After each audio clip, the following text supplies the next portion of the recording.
এসেছিল আপনাদের বাড়িতে, কি বললেন ওনারা? আমাদের এখানে আসছে আজকে বিধায়ক সাহেব গৌরচন্দ্র মণ্ডল। উনি এসে আমাদের মর্মান্তিক ঘটনায় পাশে দাঁড়িয়েছে, আর হলো কিছু আর্থিক পয়সা বা এক বস্তা চাল, কিছু জামা কাপড় দিয়ে সাহায্য করেছে। উনি এটাও বলে গেছেন যে পরবর্তীতে যদি তোমাদের কিছু অসুবিধা হয় আমাদের প্রধান সাহেবকে দিয়ে আমাকে খবর পাঠাবেন, আমি যতটুকু পারবো যথাসময় মতো এসে আমি তোমাদের আর্থিক সহায়তার হাত বাড়িয়ে দেব। আর আমাদের একটা অনুরোধ ছিল ওনার কাছে যে আমরা এই সৎকার 13 দিনে শেষ করার পরে আমরা যাব এক গয়ায় বাচ্চা 3টের আত্মা শান্তি কামনার জন্য। তো ওটারও সাহায্যের জন্য আমরা চেয়ে নিয়েছিলাম ওনার থেকে যে যতটুকু পারেন আমাদের পাশে এসে দাঁড়াবেন আর আমাদের সাহায্যের হাত এগিয়ে দেবেন। তো যাই হোক, ও না বলে নাই, বলছে অবশ্যই আসবো, আপনারা আমাকে যতটুকু পারেন এসে আমাকে প্রধান সাহেবের হাত দিয়ে খবর দেবেন।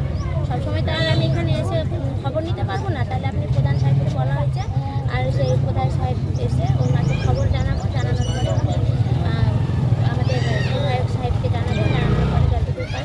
এখন বললো উনি যে হলো যে আমি যতটা পারি আমি যে সার্টিফিকেটটা তাড়াতাড়ি ওঠানোর ব্যবস্থা করতেছি, আর সেই যে সার্টিফিকেট ওঠানোর পরে আমরা যতটুকু মানে একটা বড় অঙ্কের একটা সাহায্যের হাত আপনাদের এগিয়ে দিতে মানে চেষ্টা করছি। সেটা তো একটু সময় লাগবে, সময় চেয়ে নিয়েছেন উনি আমাদের থেকে, সেটা তো আর সার্টিফিকেট না আসা অবধি উনিরা কিছু করতে পারছে না। তো সার্টিফিকেট আসা পর্যন্ত আমরা অপেক্ষা করতেছি, দেখে আমাদের বিধায়ক মহাশয় কতটুকু আমাদের পাশে আছে আর কি শেষ পর্যন্ত।